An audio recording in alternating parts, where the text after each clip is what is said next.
एक दीवाना एक दीवानी से कहता है, धन है दीवाने।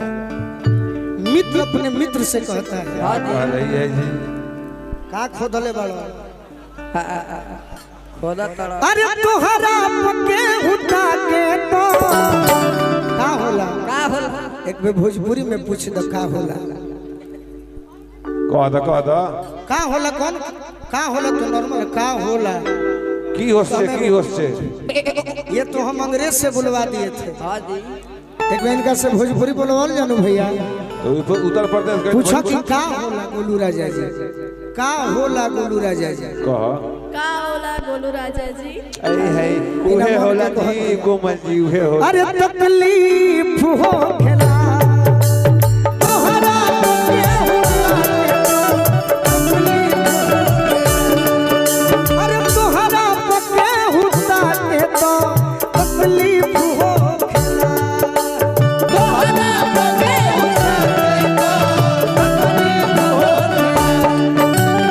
तोहरा के हुता के तो तकलीफ हो खेला।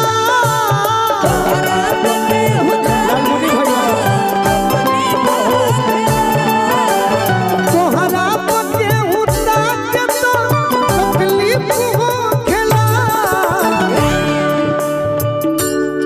रिकॉर्डिंग में शूटिंग में बहुत आराम बा, बहुत आराम। स्टेज पर बड़ी दिक्कत बा। लाइव रउरा जने ताकत नहीं हम समझत नहीं करे दुख होता। हाँ हाँ अरे झरको से के उझा के तो झरको से के उझा के तो तकलीफ हो खेला। झरको से के उझा के तो तकलीफ हो खेला। तोहरा के उझा के यार राजा चाचा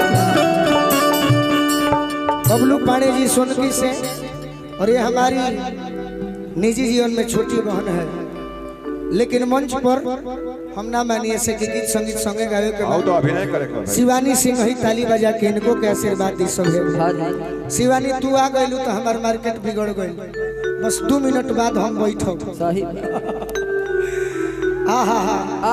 सोनू भैया के दुआर होके मुखिया जी के। हाँ जी ए भाई एगो सुन लो लाइन हमारे याद आई तोहरे खातिर को हतै।